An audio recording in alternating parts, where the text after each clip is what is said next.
Hi, I'm Eric Summerer, and here's what's coming from the Dice Tower this week.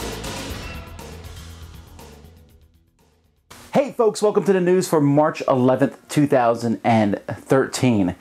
And this is hopefully the very last day you will see all these boxes. This past week we got out a lot of reviews, and I hope that you enjoyed them, but we also spent quite a bit of time on this Kickstarter.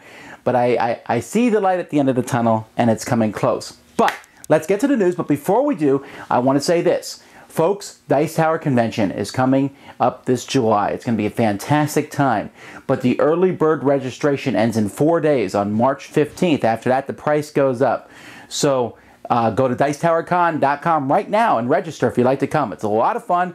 I'm going to be there. Sam and Z are going to be there. Eric Summer, my co-host on audio show, is going to be there. We're going to have a great time playing games, and we hope to see you there. Also, if you happen to be in Orlando this weekend for MegaCon, I'll be there showing off some games, so stop by and play games with us. All right, let's get to the news.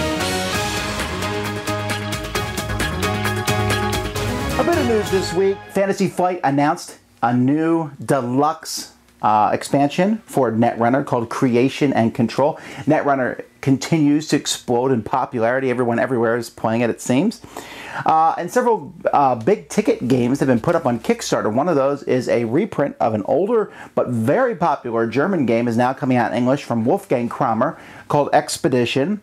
A new money and manipulation game by very popular Euro game designer Dirk Henn, also on Kickstarter. And Ares has managed to put up Sails of Glory, which is kind of a riff on their Wings of Glory game. So all those are up in Kickstarter. Actually, quite a bit of projects have gone up on Kickstarter. That seems to be where almost half the games coming out these days are, so you certainly want to give those a look. Interesting news of the week this time. I was at my local game store on Saturday, and the Star Wars X-Wing miniatures game is just flying. I mean, flying off the shelf. It just continues to do well, especially now that the Millennium Falcon is out. And people want to see other things. I heard Battlestar Galactica and Star Trek and such. Well, the Star Trek version of this is coming out, but not from Fantasy Flight. It's coming out from WizKids. It's called Star Trek Attack Wing. It's going to be released at Gen Con 2013. We don't know a whole ton of information about it now, but let me tell you a little bit about what I do know. Essentially, they license the movement mechanic from Fantasy Flight, and so it will be using the same thing, although it will not be compatible with Star Wars X-Wing. Don't be worried that it's going to be a collectible game like HeroClix or such. It's going to be one of those games where you'll be able to see what you get in the packaging, and it doesn't actually have clicks dials at all. It will use the movement in this, and I will be having a review of this game up in a couple weeks, so you'll be able to see how that works. Anyway, let's see, what else do we know? It's not compatible with Star Wars, which makes sense. A little sad. I love to see, X-Wing take out a... I think the scale is also different, so that's probably something that has to do with it. And it says 60 minutes, 2 or 4 players. So as we find out more information, we'll post it at the website, GameBugle.com, which is where you can find all the news. Also, let's move on. For reviews this week, well, I'm just going to say I'm not going to have any reviews this week or next week, mostly because I'll be going to MegaCon this week, and then next week I will be going to the Gamma Trade Show. But don't worry, Ryan is doing some reviews. He's doing Snowdonia. He's going to be taking a look at Ido. He's going to be taking a look at GIF and the Big Bang Party game. So there will be some reviews. We're also going to be putting out our top 10 games that seem stupid but are actually pretty fun. So that will be coming out this week. And then when we get to the Gamma Trade Show, I'll be putting out several videos from the show itself showing you games that are coming out this year. So keep an eye on the video channel for that. For podcasts coming out this week, let's see what we have here. Ludology number 51 was released, where they continued talking about new games they played in 2012 and talk about the best games. On Board Games 102 talks about how you should get a game play tested, or what you should be looking for if you're play testing a game, and then they review several comic games. Plaid Hat number 84, they talk to some of what they call crazed Summoner Wars fans and talk to them about how Summoner Wars has evolved over the past few years. Not Just Another Gaming Podcast has put out episode 27, which talks, coincidentally enough, about TotalCon 27, and they take a deeper look at several of the games that they played there.